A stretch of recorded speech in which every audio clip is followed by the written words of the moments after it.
En avant par Sylvia SMA. Il n'est point de bonheur sans nuage. Proverbe français. Mission 1. Se sociabiliser. Ça y est. Ce soir, c'est le grand soir. La nuit des nanas en folie aura bien lieu, même avec des béquilles, une mine défaite et des placards presque vides. Du fond de son canapé, Jade envoie des textos à ses convives pour leur soirée mensuelle. Coucou les filles, accident de parcours, stop. Pattes cassées et en mode manchot, stop. Soirée maintenue, stop. Ramenez des petits trucs à manger et votre bonne humeur, stop. À tout de suite, stop. Ce message s'auto-détruira dans 5 secondes, stop. Bisous.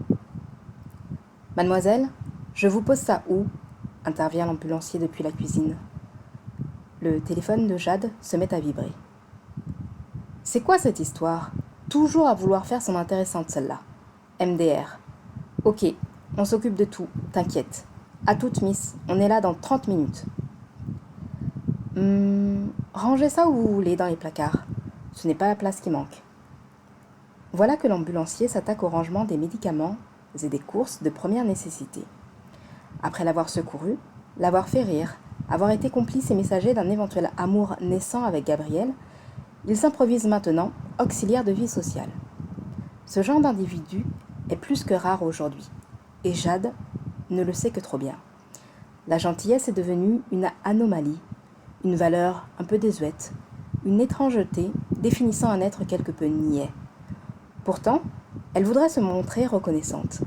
Elle souhaiterait lui offrir un dédommagement financier avant qu'il ne reparte.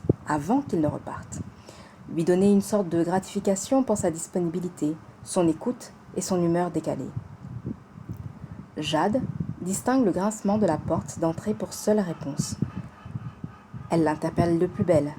De nouveau, le grincement se fait entendre, puis la porte se referme d'un coup sec. 25 minutes plus tard, Jade, qui s'était assoupie devant son écran, ouvre les yeux en sursaut. Il y a plus doux comme réveil qu'une sonnerie à la porte d'entrée. Le cerveau encore engourdi, elle tente de se lever. La douleur la rattrape et la cloue sur place. Le temps d'un instant, son état de santé avait déserté son esprit. Non, elle ne se trouve pas debout sur un trampoline à virevolter dans les airs en effectuant des figures acrobatiques. Elle est bel et bien dans son salon. Une de ses jambes est emprisonnée dans un plâtre. Son bras est coincé dans un immobilisateur d'épaule. La nuit est tombée. L'appartement est quasiment dans l'obscurité et un énergumène est littéralement en train de lui percer les tympans. « Dring ! Dring ! C'est ouvert !» braille-t-elle. Ashanti, Carole, Shadia et Liane se frayent un chemin et s'orientent vers la cuisine où elles continuent leur bavardage tout en se débarrassant des boissons, des bonbons et autres plats cuisinés apportés pour la soirée. Se dirigeant ensuite vers le salon, la troupe s'arrête brutalement lorsqu'elle découvre la maîtresse de maison.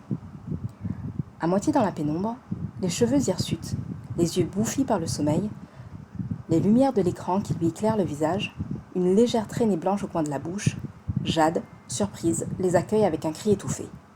« Vous m'avez fait peur, les filles. C'est quoi ces accoutrements ? Tu n'as quand même pas oublié ce qu'on fête ce soir ? Toi, visiblement, tu es déjà prête, taquine l'une d'entre elles.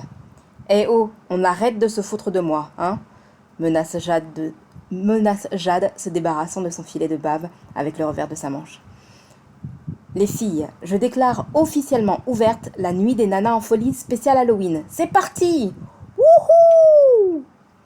Elles ont beau être âgées d'une trentaine d'années, cela n'empêche pas Ashanti, Carole, Shadia, Liane et Jade de revenir et de redevenir de vraies gamines une fois par mois. Ces femmes, mi-adultes, mi-enfants, sont restées friandes de soirées pyjama.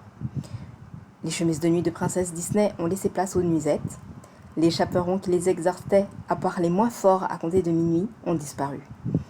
Les mains n'en servent plus des polochons et autres oreillers, en plumes, mais plutôt des verres, souvent alcoolisés.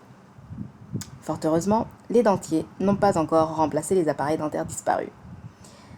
La nuit des nanas en folie consiste à déterminer un lieu à tour de rôle et à élaborer un plan d'action pour se retrouver ensemble et partager un délicieux moment. Ainsi, en juin, Ashanti avait eu l'idée saugrenue de leur faire visiter les catacombes.